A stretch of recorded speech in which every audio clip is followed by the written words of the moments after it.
Union, the debating chamber that's witnessed such legendary orators as Winston Churchill, Benazir Bhutto and, of course, Kermit the Frog. I've come back to the Union today to sit down with the world's most famous atheist, Professor Richard Dawkins, to put faith on trial and to ask, is religion evil?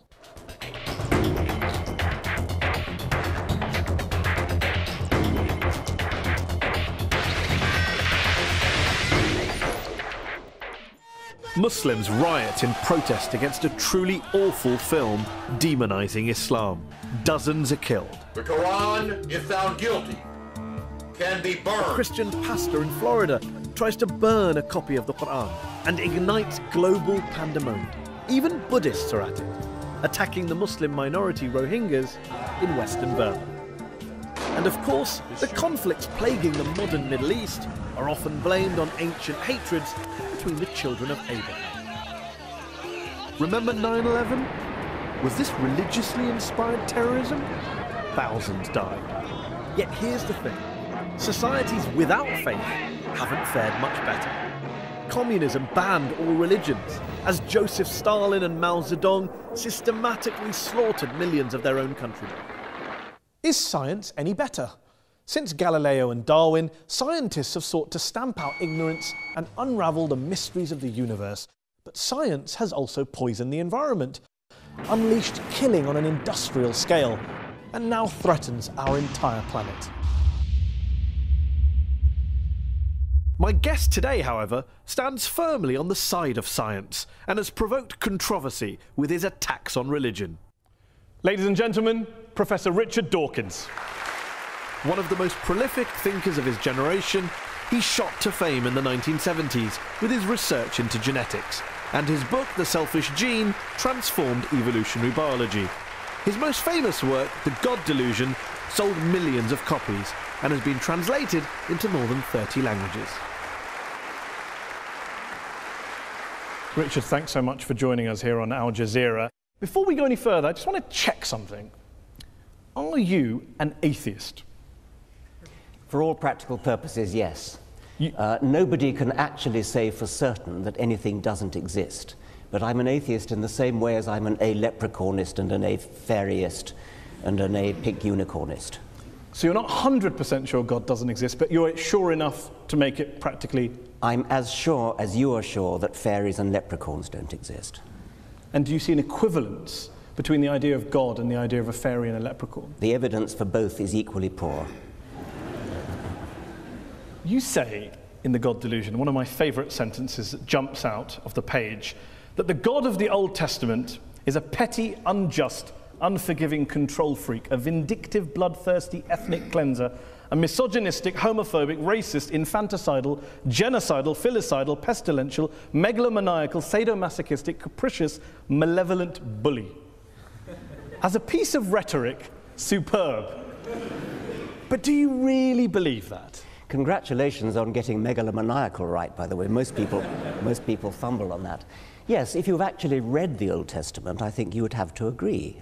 It's hideous. It's an the God of the Old Testament who is a monster. But also the God of the Quran, the New Testament, the Hindu scripture? Well, the God of the Quran, I don't know so much about. The God of the New Testament is widely advertised as being a bit more gentle. And certainly, on the whole, he is. There are things about the New Testament that I find, in a way, almost more objectionable than the Old Testament. But the sheer horror of the character, I said he was the most unpleasant character in all fiction, because I regard it as fiction, of course. And yes, he is. I mean, he's jealous, he's vindictive, he's callous, he's cruel.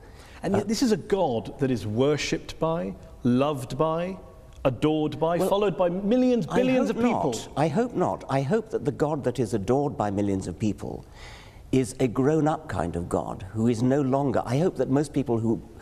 the kind of people I would like to know who worship and admire him regard those stories as not literally true. Now, there are some who do regard them as literally true, and I suspect they either haven't read the Old Testament or they're not the kind of people I would wish to know, because you do not want to worship a character like that. By all means, worship some kind of great spirit of the universe, some kind of creative intelligence who created the universe, but don't worship this vile, vindictive monster of the Old Testament. Why throw around these sweeping statements about religion? Not the God of the Old Testament, but religion itself being evil. I mean, do you believe religion is evil? No. But you say plenty of times in this book that religion is evil. You said in a speech famously that I think a case can be made that faith is one of the world's great evils, comparable to the smallpox virus, but harder to eradicate. I do think that, yes. Because what I'm talking about there is faith, where faith means belief in something without evidence. Because if you believe something without evidence, then that justifies anything. You're no longer vulnerable to somebody coming back at you and saying, hang on a minute, let me argue the case. If you believe it without evidence, which is what faith is, then you don't argue the case. You say, no, I'm not arguing that case. This is my faith. It's mine. It's private.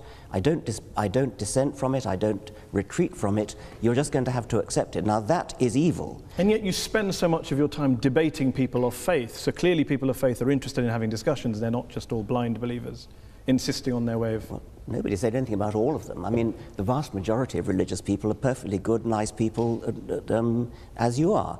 There's no suggestion I've ever made that all religious people are evil. Of course not.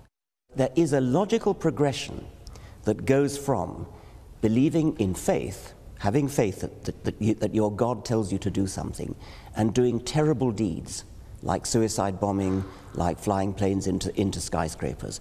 The vast majority of people of faith don't do such terrible things.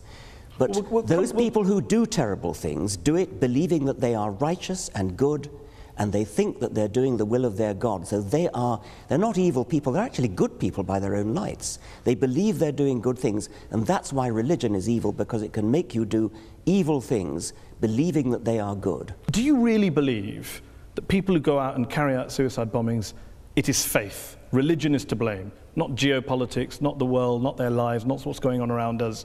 It's religion, plain and simple. Not always, since not in the case of the Tamil Tigers, for example, but I think in a great majority of cases it is, and I think it certainly makes it a hell of a lot easier. The evidence is plain that in many Islamic suicide bombers, you talk to them, those who fail, you talk to them afterwards, they've got paradise on the brain. They're desperate to go to a martyr's heaven. And that's what they think about. Professor Robert Pape of the University of Chicago studied every known case of suicide terrorism, 315 cases.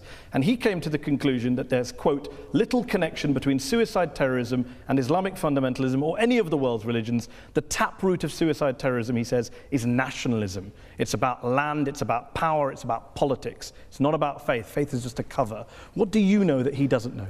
Well, I've seen other evidence. There are different people say different things. I've seen plenty of testimonies of suicide bombers who have said precisely that they do it because they want a martyr's paradise. Do you include the 7/7 bombers in that case as well? Yes, I believe so. Have you watched their suicide videos? I'm not sure that I have, no. They talk about Afghanistan, they talk about Iraq, they talk about crusades, they talk about war between the West and the Muslim world, they talk about invading armies. I mean, there's a lot of real world stuff in there. I'm not saying, of course not, that faith doesn't play a role, but I'm just interested in this idea that you think faith is the issue. You said in a very famous column you wrote 4 days after 9/11 that this came from religion.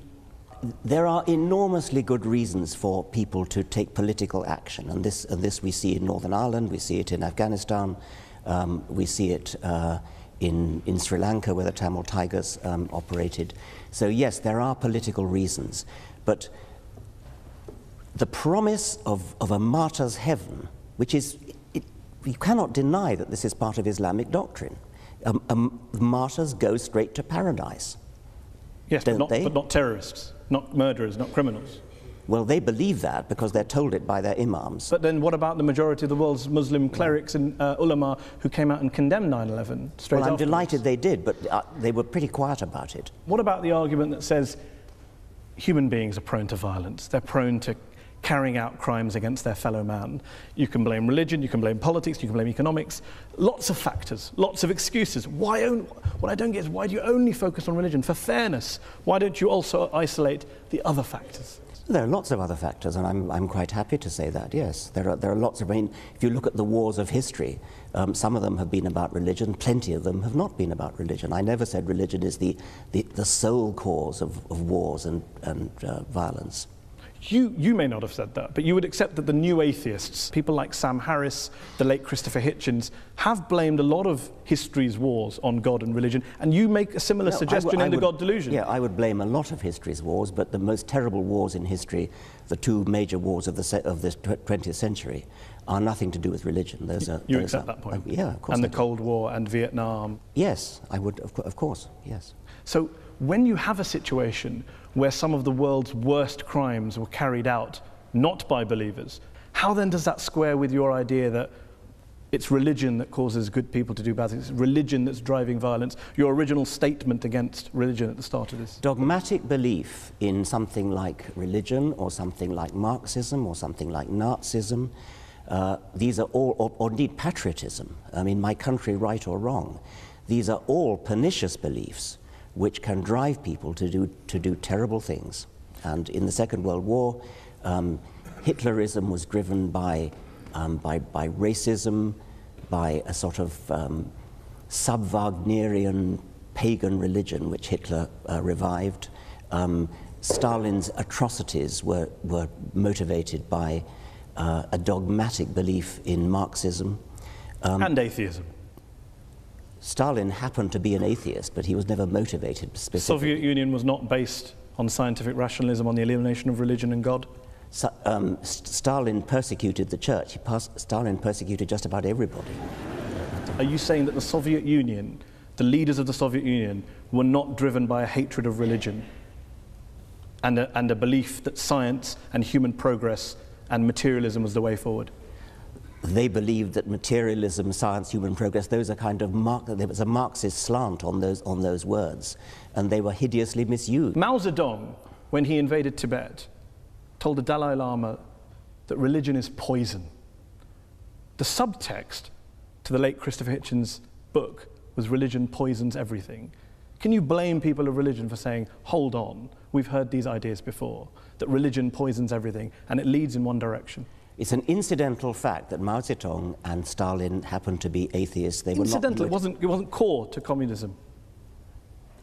I think it was not core to communism, no. So when Karl Marx was talking about religion being the opiate of the masses, that was just a throwaway line? Yeah, I mean, that was an out of context statement. I mean, what on earth do you think that's got to do with atheism? I don't know. Let me put a statement in context to you. Albania, one of the world's worst dictatorships, tyrannies that we've seen in the last 100 years. Article 37 of Albania's communist constitution declared, quote, "The state recognizes no religion and supports atheistic propaganda in order to implant a scientific, materialistic world outlook in people." What do you think you're saying? I mean, that's an appalling thing to say. Of course it is. Why is that an appalling thing to say? What do you disagree with in that statement? Why would I want to support atheistic propaganda? I support science and truth. But you don't support spreading atheism. I support spreading science and truth. If that happens to be atheism, I support it. I'm not going to start bullying people into being atheist. I'm not going to start trying to compel people to be atheists. That was what the Albanians were doing. It's nothing to do with what I want to do. Of course, but you'd like to persuade them not to be believers and become atheists. I'd like to raise consciousness in a gentle, civilized way, using argument, rational argument, from evidence. In your book, you cite lots of evidence for the bad things religion's done. What I wonder is, if you were being fair, wouldn't you have also included some of the good things that religion's done? My passion is for scientific truth. I don't much care about what's good and evil, actually. I care about what's true. I mean, do you actually believe in your Muslim faith? Do you believe that Muhammad split the moon in two? Do you believe that Muhammad flew to heaven on a winged horse, for example? I pay you the compliment of assuming that you don't. No, I do. I believe in miracles. You believe that? Yes. You believe that Muhammad went to heaven on a winged horse? Yes, I believe in God. I believe in miracles. I believe in revelation. I mean, the point here is that let's assume I'm wrong, Richard. I'm wrong. Let's assume I'm wrong. I'm wrong. I'm happy to concede that, Richard. I'm happy to concede it. I'm wrong. All religions are wrong. God does not exist. We're all mad. The issue is we exist.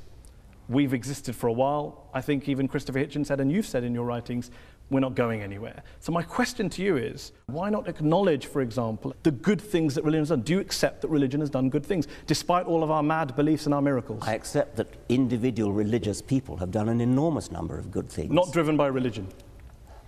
Well, I mean, who knows? You're very mean-spirited. You won't give any credit at all. Take somebody like Martin Luther King, for example. Reverend Martin Luther King. Yes. Obviously, he was a cleric. I imagine that fed into the good things that he did. Plenty of other things did. He was a great admirer of Gandhi, and he was a great admirer of non-violence. He was a brilliant and wonderful, great man. Would you disconnect MLK's non-violence and Gandhi's non-violence from their very strongly held religious beliefs? They didn't. Well, I think it's not a thing that I really care about, actually. I mean, I think they were... You do care about it, Richard. You're saying that people carry out violence in the name of God, and I cite to you an example of very famous people who have done good and non-violence in the name of God, and you say, I'm not interested. If God doesn't exist, then doing something good in his name it's great that something good gets done, but there's no evidence at all that believing in God makes you more likely to do good things. I can't see any noble, logical connection between being religious and doing good things. Let's concede that God does not exist. Let's concede that religion is false. My problem here is trying to understand why some of the new atheists are so anti-religion when religious people clearly are doing lots of good things and they're doing it in the name of God. I've never denied that religious people are doing good things and non-religious people are doing good things. I care about what's true. I'm an educator, I'm a scientist, and I want people to understand the truth about the universe in which they live. That's what I care about. And I regard religion as a distraction, and in some cases a pernicious distraction from true education, which I love and value the way you value and love your God. Can you not do both? Well, so long as they don't contradict each other. There's a divide, Richard. As long as they don't contradict each other. But if you actually believe Muhammad flew to heaven on a winged horse, that's an anti-scientific belief. And that could be wrong. But that very well is wrong. But that doesn't change. That doesn't change. How do you know it's wrong? Oh, come on. You're a man of the 21st century. No, I'm just asking. It comes back to my original question. The rational position is the agnostic. The rational position is the agnostic position. Why up there? What, I mean, the rational position. I didn't say up there. I didn't pick a place. Okay, you well, picked a place. Why would a winged horse be the way to get to heaven if it's not up there? I asked a question about. You asked about proof.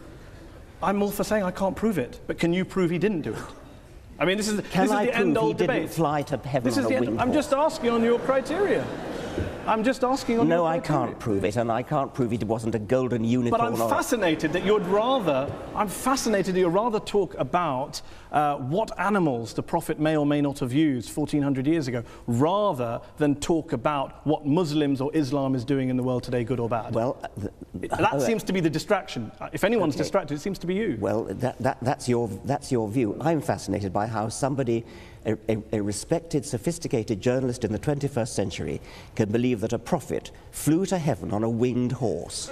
Let me ask you this. Are all people who hold beliefs in God and in miracles and the supernatural, do you regard them all as intellectually inferior to you? I regard those beliefs as intellectual nonsense. I don't regard the individuals as intellectually inferior to me, because many of them palpably are not. If you go back in history, then all bets are off, because before Darwin, for example, it is not at all surprising that before Darwin people believed in all kinds of things which they wouldn't believe in now. There are many people, many scientists today who say they're religious. And if you actually ask them what they believe, in many cases it turns out what they believe is in some sort of deistic God, some sort of intellectual spirit, some sort of creative intelligence that lay at the root of the universe, perhaps invented the laws of physics, something like that. I don't agree with this book, but it's an excellent book, very well argued. You're very passionate, clearly. There's one section in the book where you talk about bringing up children. Oh, yes. And you talked about education. You talk about a story when you tell a story about being in Ireland and talking about the Catholic child abuse scandal. And there's one quote on page 356, which I will read out to you. Horrible as sexual abuse no doubt was, the damage was arguably less than the long-term psychological damage inflicted by bringing the child up Catholic in the first place? You believe that being brought up as a Catholic is worse than being abused by a priest? There are shades of being abused by a priest, and I quoted the example of a woman in America who wrote to me saying that when she was 7 years old, she was sexually abused by a priest in his car, and at the same time, a friend of hers, who also 7, who was Protestant, or was of Protestant family, I should say, died. And she was told that because her friend was Protestant, she had gone to hell and would be roasting in hell forever. And she told me that of those 2 abuses, she got over the physical abuse. It was yucky, but she got over it. But the mental abuse of being told about hell, she took years to get over. And with respect, Richard, you're an empiricist, you're a rationalist. One letter from one woman in America isn't really the basis to extrapolate and make such a sweeping conclusion. That is, of course, true. And I'm not basing it on that. It seems to me that telling children such that they really, really believe that people who sin are going to go to hell and roast forever, that your skin grows again when it peels off with burning. It seems to me to be intuitively entirely reasonable that that is a worse form of child abuse, that will give more nightmares, that will give more genuine distress, because they really believe it. If they don't believe it, it's not a problem, of course. You also say... Let me just... I mean, I've been put on the spot about this health fire thing. We haven't really been put on the spot. In what sense have you been put on the spot? Well, I sense that you think it's somehow obvious that having a priest, if you're a small girl, having a priest put his hand... I would be very interested in asking the audience whether being told about heaven and hell as a child, being brought up as Catholic, is worse than being abused by a priest. Okay. Let's have a show of hands. Okay. Is it worse to be abused by a priest? And if you believe it's worse for a priest to abuse a child than to bring up your child Catholic, raise your hands. Are they both as bad as each other? Raise your hands. So we have a 3-way split in the audience. Let's finish this section with one last related subject on this question, a personal question from me. You talk about how to teach children that there is one God, or that God created the world in 6 days, that is child abuse. To even teach your children religion is child abuse. So, I have a daughter. I teach her about Islam and the horse. Am I guilty of child abuse? Do you teach her the world was created in 6 days? No, because Islam doesn't teach that, Richard. I'm delighted to hear that. I ask again, am I guilty of child abuse for teaching my child stories from the Quran? No, yes you or are no? Not. No. Good to know. Yeah. We are going to talk more about science, and we're going to go back to the audience to ask some questions to Professor Dawkins in part 2. We'll be back after the break.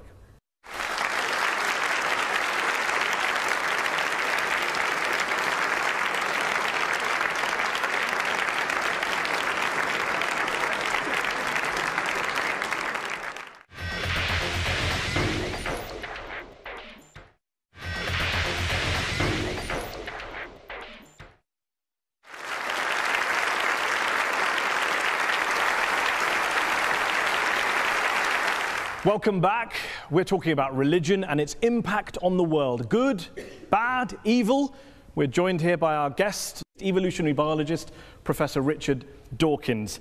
Richard, science is your great passion. And you're a great believer in science. You're an evangelist for science, a promoter and defender of science. But what would you say to those people who say there are some quite important questions, genuine questions, that science cannot answer? Why are we here? What's the meaning of life? Where does morality come from? And that if religion wants to have a crack at answering those, what's science's objection? I'm not sure I'd accept that science can't answer those particular questions. I think there are other questions science probably shouldn't try to answer, like what is right and what is wrong. Those are questions that are not the immediate concern of science. But what's the meaning of life? Why is there anything? How did it all start? Those seem to me to be scientific questions, or potentially scientific questions. If there are some questions of that sort that science can never answer, then we should at least keep trying to answer them. And if science can't answer them, religion having a crack at answering them, if there's no reason to think that religion has any any basis for an answer, then why would religion have a crack? Why would you bother to listen to religion having a crack at answering them? I mean, one thing I would say is there may be questions that science can't answer, like the origin of everything. But if science can't answer them, then religion certainly can't, and nothing else can either. Why? Why is it it's either science or nothing? Well, yes, because science is the method of getting at what's true. I mean, if you take something like how did the universe begin, which is a very baffling, deep question. How did life begin? Another baffling, deep question. Both those questions are unanswered. The best methods we have of approaching those are the methods of science, because these are the methods that look at evidence, that evaluate evidence in all sorts of sophisticated ways. What has religion got to do with that, other than just looking at the writings of somebody who wrote a few centuries ago? I mean, why would you bother to read those writings? So the great philosophers and theologians in history who have grappled with these big questions and thought about spiritual issues, moral issues, the transcendent, they're all wasting their time? Yes, they're wasting their time. What about, why does my life have meaning? What's its worth? Well, where does my dignity come from? Your meaning and your dignity are up to you, and mine are up to me, and these are not questions that science would attempt to answer. Each person finds their own meaning in their own life. And good luck to them. And what's wrong with religion offering moral certainties if, as you say, science can't answer moral questions? Science can't offer moral certainty, but I don't see that religion can either. You don't think that the religious values we have today, the moral codes we live by today, were originally derived from Judeo-Christian values, Islamic values, Hindu values? Not really, no. I mean, things like the Golden Rule, things like treat others as you would wish to be treated yourself. These are ancient values which crop up all over the world. They've been adopted by many religions. You can find justifications for them in moral philosophy. You can find justifications for them in evolutionary biology, which is my own subject. I don't seriously think you're going to base your morality on religion, because if you do, then you've got to say, well, do I base it on Scripture? I hope you don't base it on Scripture, because if you do, then you're going to have some pretty horrible values unless you deliberately cut out those parts of Scripture which are unacceptable to modern morality. Do you believe science is omnipotent, that it can answer all questions? I've already said no. I've already said it can't answer moral questions. But questions about the real world, questions about reality, questions about the origins of things, why life is the way it is, why the world is the way it is, why the universe is the way it is, yes, science is the way to answer that. Some of your critics have argued that you are willing to hold religion up to a very, put it under the microscope, hold it to account, scrutinize it, criticize it. You don't do the same to science or scientists or some of the bad things that have come out of science.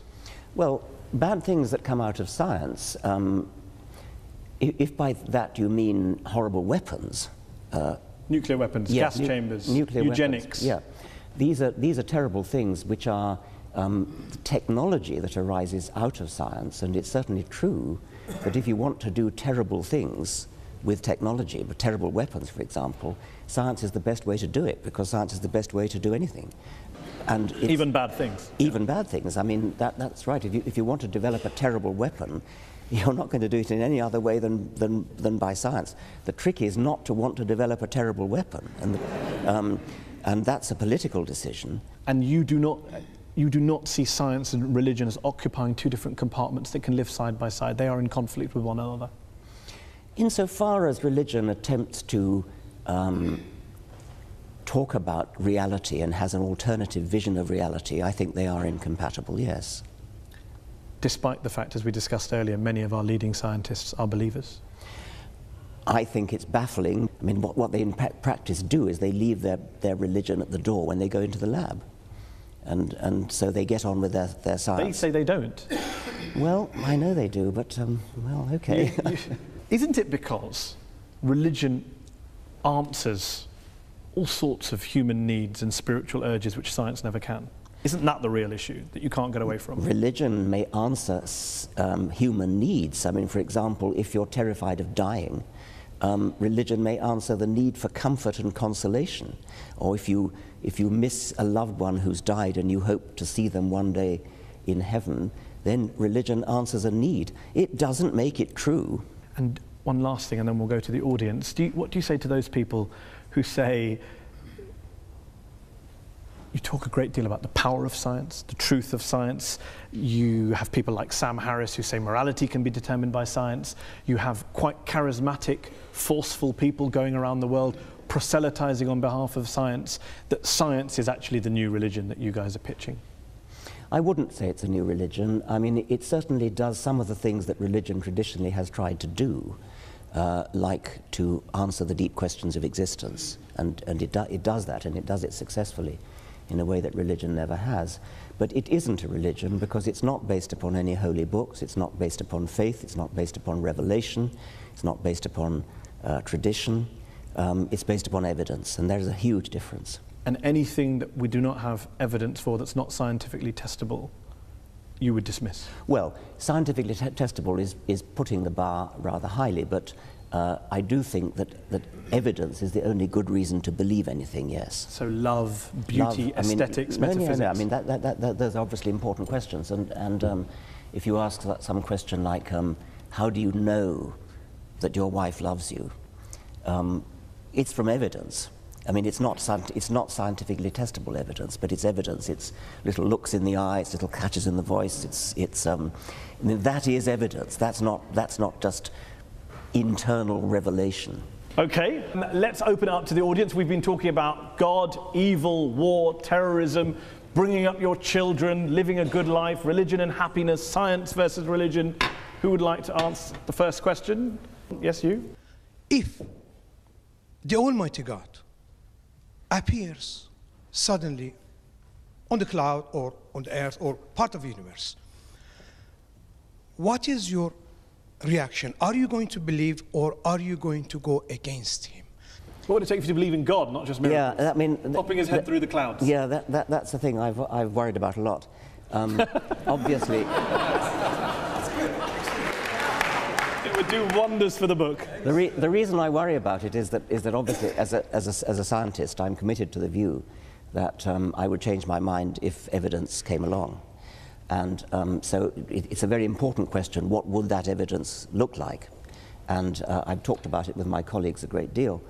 I used to think, yes, if there was a great deep Paul Robeson voice coming out of the clouds saying, I exist, and then yes, obviously I would believe it. But have you ever seen a really, really good conjuring trick? There are things that I've seen done that it seems to me to be, God, that's got to be a miracle. And yet you know it's not. And so there is a real problem there that we are easily fooled. Let's take another question from gentleman here. Very interesting guy. I was extremely amused when you described faith as sort of brooking no argument. This university, of course, began with the study of theology. Most of the people here would have been studying theology at the beginning of the university, and indeed the way in which it was taught was not professorial. You didn't have lectures mostly you had discussions, debates. People didn't write monographs, they collected discussions, notes of discussions. People disagreed about their faith absolutely.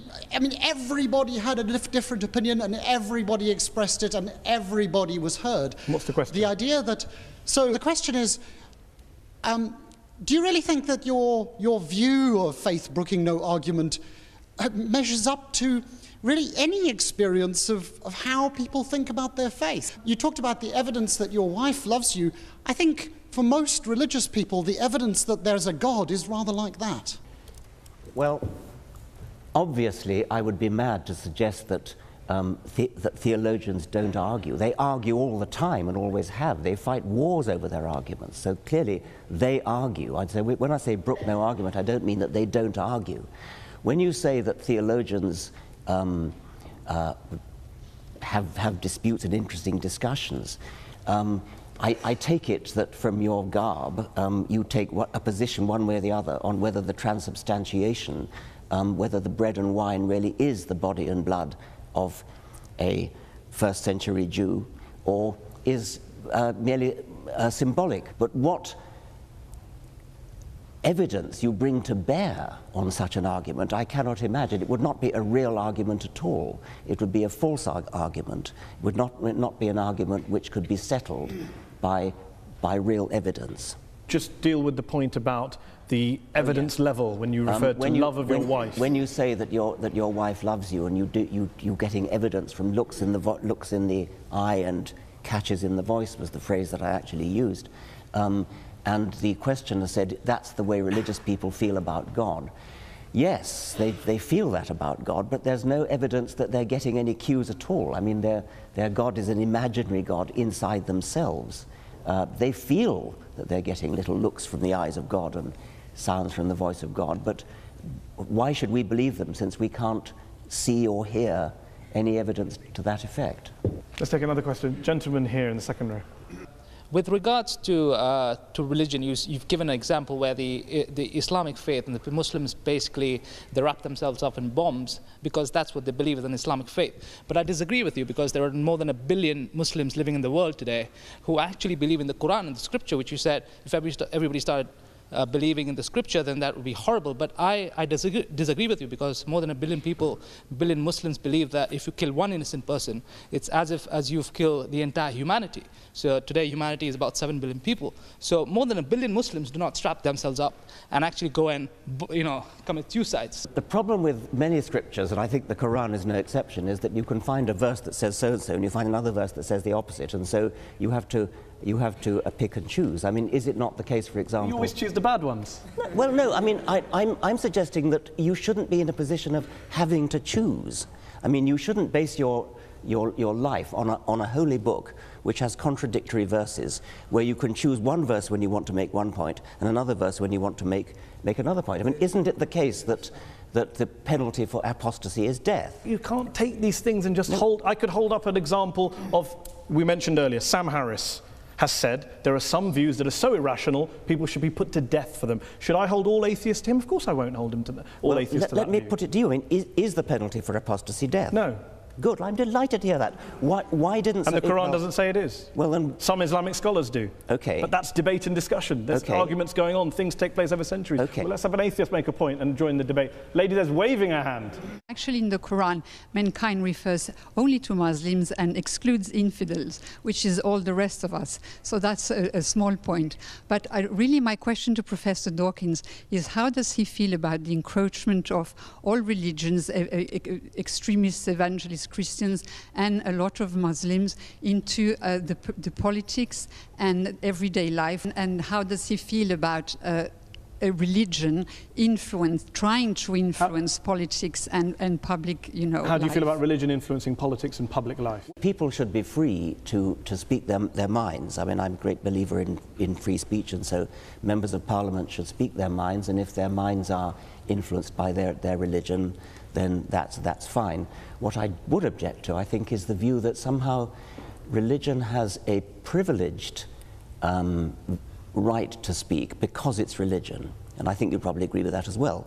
If you stand up in Parliament and make an excellent speech in favour of something which religion has a view on, like abortion, say, if you make your points well and win the vote by making your points well, that's fine. But what you shouldn't be allowed to get away with is saying, because it's religion, therefore, this is what we should do. Lady there in the headscarf. As a social scientist, the model of the rational actor is somewhat discredited. We don't look at all actors at all times as acting rationally. In fact, we assume that they don't. But that was the prelude to my question. My question was really, would you accept that it's not so much religion that causes conflict, but sincere commitment to some belief that you think is morally important? And in that sense, do we get rid of morality? Well, I think I partly said that when I said that in the great wars of the 20th century, these were driven by non-religious motivations, but they were driven by my country right or wrong kind of patriotism. That's a little bit different from morality we're talking about, but at least it's not religious. I was interested in what you said in your preamble when you said that I take it you're a social scientist, and you're no doubt right to suggest that since social scientists are studying the human animal, you notice that people actually don't behave rationally. Well, unfortunately, that's true. But that doesn't mean we shouldn't behave rationally just because people don't. Let's take a question from an atheist or an agnostic. Gentleman there in the black jacket there, 3 rows down in the middle. I think when I read your book, which I thought also was excellent, it became very apparent to me that evolution, nature, has given the human species some very, very powerful survival instincts. We're aggressive, men want to spread their genes, we want to gather as much resources together as we can to help our genes continue and survive. And as a result of that, there's been a lot of very, very dark episodes in our history. The Roman Empire, which was terribly oppressive, hedonistic, the Vikings who stole, raped, pillaged, the Persians, so on and so forth. Do you not think that it was actually the ideas of religion that took the human race, the human species, from beyond these base survival instincts and started to give them a new paradigm for thinking, which was not necessarily in the interests of the instincts that they have for survival? It's perfectly true that a sort of selfish gene view of life, which is what I've mostly written about, is a very unpleasant view of life. And if you followed the creed of the selfish gene literally and actually lived your life according to it, it would be a very unpleasant world in which to live. It would be a sort of Thatcherite work. I mean, I've often said that while I'm a passionate Darwinian when it comes to explaining the way life is, I'm a passionate anti-Darwinian when it comes to organizing our lives. Would the world be a better place if religion disappeared tomorrow? Yes. Despite all the good things we discussed, that you recognise. But you'd still have the Nazi Holocaust, the communism, you wouldn't have the charities, that's fine. You would have the charities, but I mean, it's only your assumption. But I want to finish because the questioner actually challenged me by saying that it was religion that helped us to escape from the unpleasantness of the selfish gene. I don't actually think that is true.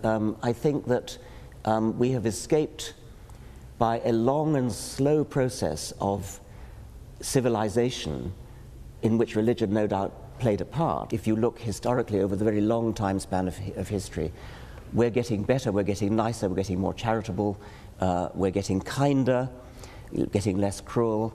I wouldn't give religion the credit for that. I think I would give a much more complicated mixture of civilizing processes the credit for it, and religion is probably a part of that. Okay, let's take one last question.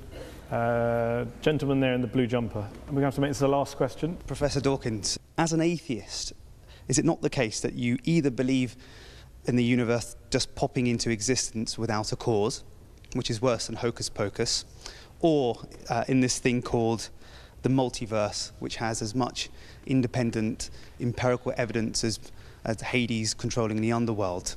Right. The phraseology you use is somewhat biased, somewhat slanted. The universe popping into existence out of nothing.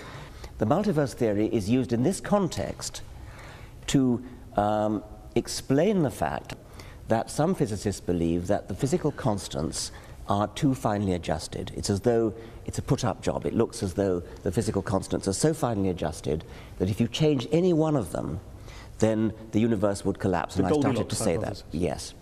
Now, the multiverse hypothesis is a kind of Darwinian way of solving that problem. It says there are billions and billions of universes, all of which have different settings of their fundamental constants.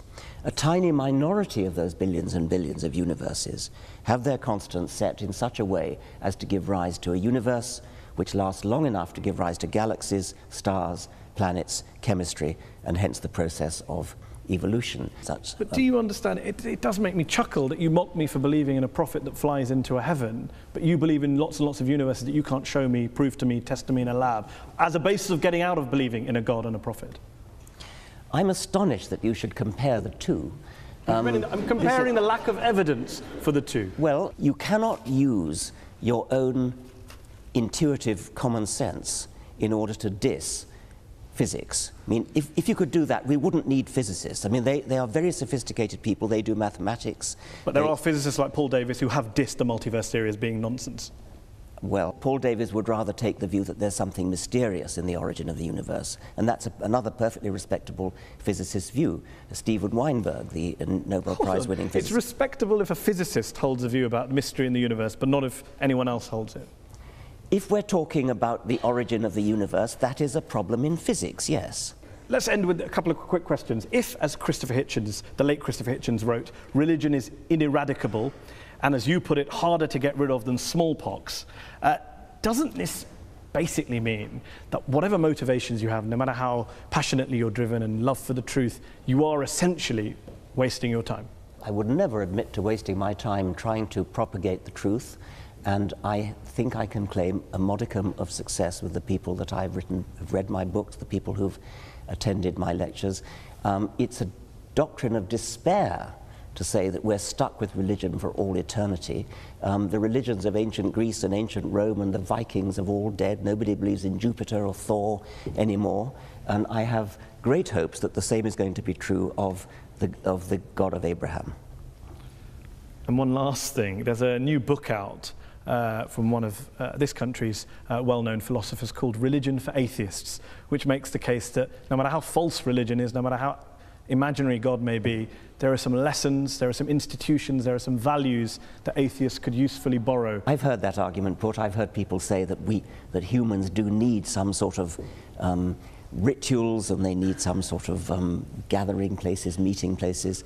I can sort of see that. It's not a thing that interests me very much. I don't feel any great need for ritual. I don't feel any great need to fill the alleged vacuum that'll be left when religion goes. I think there's plenty to fill it already. It's been a fantastic discussion.